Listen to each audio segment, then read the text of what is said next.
السلام عليكم ورحمة الله وبركاته. خبجمتوتا جالتمتوتا إلمان أورمو باقا قمت har'a oduu gammachiisaan qabadhee dhufee jira. Hundi keessanuu warri na hordoftan laayik gootanu malee viidiyoo kana dhaggeeffattee isin gammachuu keenya wajjin qooddadhu.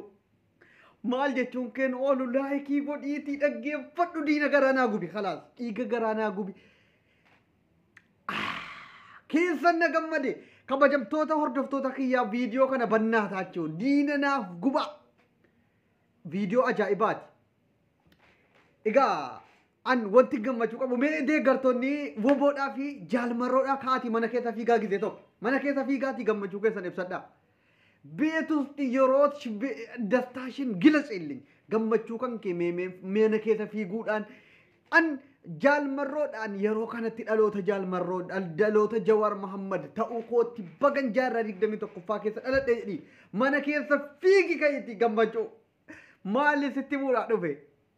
Woboon dhibbatti shakkii tokko fakkeessuuf siyaasaaf utuu hin taane Oromiyaa harka isaa galfate asii walloodhaan warri ollaanii fi waraanni TPLF tokko ta'anii Dabra Siinaadhaaf Dabra Saaboriin yookiin Dabra Birhaaniin Finfinneedhaa kiiloomeetira 190 qofittiitu hafte jala galanii jiru. Alleqee dhumate haasaan nuti haasofne haasaa jaalmarroo dhaggeeffattaniittu. Radio arraataarra deemaati dhaggeeffadhaa warri hin dhaggeeffatin hunda walitti qabee milishaa hunda jaraayyuu hiikachiisee teessisee ajaja inni kennuuf gorsa inni kennuuf harka nun balleessinaa ummanni akkanatti gayyaa'e gama dirqamaan isin baafne nuti dheebuu bilisummaa waan qabnuuf injifannoon keessan nu gammachiifnaan dhufne jedhe ummanni injifannoo jajjabaata Oromiyaa keessatti galmeeffamaa jira. Baga dhaloota jaalmarroo ta'an dhibbatti baga jaalmarrootti citee hafe hanga yoonaatti injifannoon amma galmeeffamaa jiru isa xumuraati isa Oromoon hanga barbaade waggaa meeqa bilisummaa isaa goonfatee ittiin jiraatu akka ta'e haasaa jaalmarroo namni dhaggeeffate quufuu danda'a. Nama jabaa akkanatti waan itti amaneef itti cichee hafe injifannoodhaan xumure yeroo gabaabaa keessatti lolaa lolchiisaa jaarraa 21ffaa akka addunyaatti badhaafne addunyaa kennamuufii qaba jaalmarroodha. Lolaa lolchiisaa istiraateejii lolaa beeku akkaataa itti ummata haasaan isaa bara haasaa jaalmarroo dhaggeeffatteen quuftuwan an viidiyoo nama daqiiqaa 5 daqiiqaa 6 caala dhaggeeffachuun jaalladha. Haasaa jaalmarroo garuu sa'atii 2 yoo walitti fuftee dhaggeeffatte haasaa quufamu miti. Akka nama damma afaan dibate haasa'utti haasa Oromoon nama akkanatti haasa'e onneesi qabbaneessaa dhugaa kan keessii dubbatu si keessaa argachuu keetti gammade. Akkas jaalmarroon amma Finfinnee seennee warra akka Shimallis Abdiisaa jara akka Abiyyi Ahmad qofitti seeratti dhiyeessuu malee kaan fixennee jirra jedhee jira.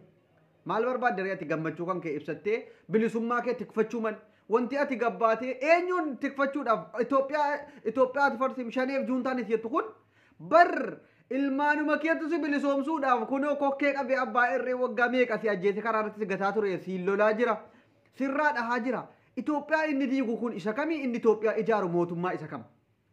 Warra deeggartoota bilxiginaa hangallee shahaadaa hin qabatin ammallee karaa kana deebi'anii dhugaan hin galiniif ammallee dhama'aa jirtanuufaniin dhaamsa qaba.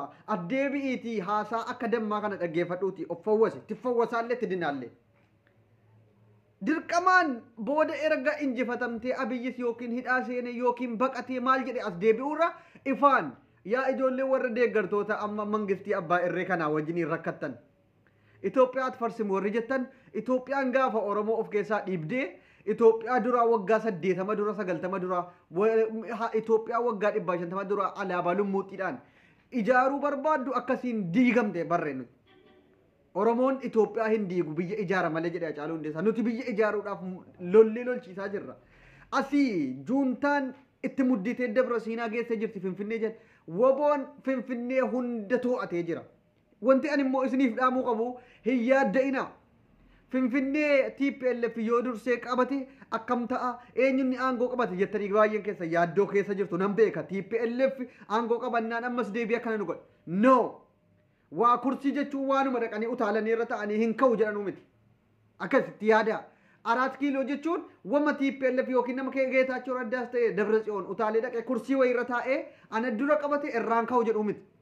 biyya qabachuu jechuun abiyyiin sirna abbaa irree kana cabsanii warra amma yoonaatti ummata fixaa ture seeratti dhiyeessanii mariin biyyaalessaa gaggeeffame warri hidhamne hiikame hangasitti mootummaan ce'umsaa kan ummanni kaawwate hanga filannoon sirriitti biyyattii keessa gaggeeffamutti ka'ame Oromoo yoo hiree mataasaa ofiin murteeffachuu barbaade ofiin murteeffata Tigraayis akkas hundinuu federaalizimii dhugaatiin biyya isaa bulfachuudha biyya ofiirratti abbaa ta'uudha afaan ofiitiin of danda'ee jiraachuudha malee wayyaaneen loltee dhufte 4 kiiloo galte dirqamaanis si bulcha an Oromiyaa irratti anatu kursii qabate hin ka'u wayii hin jiru yaada akkasii of keessaa jijjiiraatii gammachuu kan keessan akkamitti mootummaa kana yeroo gabaabaa keessatti cabsuu dandeenya warri jettanii yaaddanu maaliif namni dhugaa qabu yoo rasaasni hangamiin itti roobe Tigraay irraa fakkeenya fudhachuu dandeessa ummata miliyoona 4 hin geenyetu waraanni addunyaarraa eessaraa dirooniidhaan maaliin reebamtee daaraa taatee taphattanii duqet jedhamtee biyyarraa ari'atamtee bosonatti galtee achi keessatti barbaadaa jirra jedhee abiyyi taphattanii duqet jedhee paarlaamaa keessatti ummatatti afuufee jarri wal gurmeessitee waan dhugaa qabdu waan haati jala ajjeefame waan obboleettiin jala daffaramteef wal ijaartee haat undisii haati jaraallee jagna kan jira dubartoonni jaraallee akka dubartoota keenyaa miskiina miti miskiinummaa dhiisaa jarri waraana abiyyi yeroo jarri nyaata gaafatan summii wajjiniin kennitiif kun qabsoodha waraana si ajjeejaasaa jiru maal jedhaa jiru akka nama intiniitii yoo humnaan dadhabde summiidhaan akkasitti daaraa godhaa turan jechuudha waraanni biltsiginnaa kan inni Tigraayin keessatti dhumate kan jarri humna dhabanii baqatanii hanga kunoo hanga Finfinnee gahanutti as injifatan karaa hundaani tokkummaa warri siyaasaa wal qoode hin jiru jara keessa tokkummaa jaraa jabeeffatanii ol ka'anii waraana abbaa irree kana cabsuu qabna warra Tigraayin diiguudhaaf dhufe diiguu qabna jedhanii as ka'ani goboonoo maaliif injifate Oromoon abbaa dhugaa akka ta'e lafa isaarratti ajjeefame lafa isaarraa buqqifame lafa isaarratti gudeedame waan ta'eef injifachuu qabna lafa keenya deeffachuu qabna dhugaa qabna hin injifanna aqayyoota keenya maniidhaatti dararame hacaaluun nu jala ajjeefame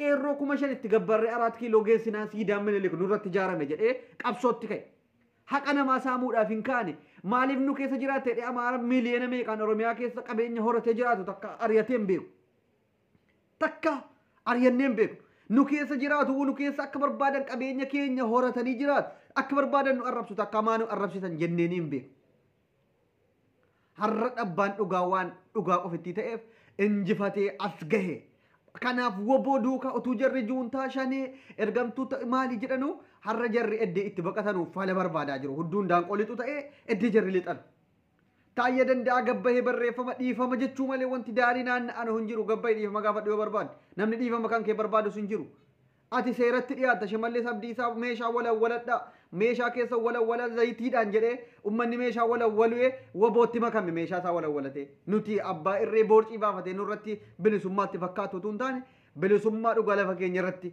barbaanna jedheeti kanaafuu baga gammaddaniin isiniin jedha nagaan keessan isiniif baay'atu diina koo garaanaa gubaa laayikii itti roobsaa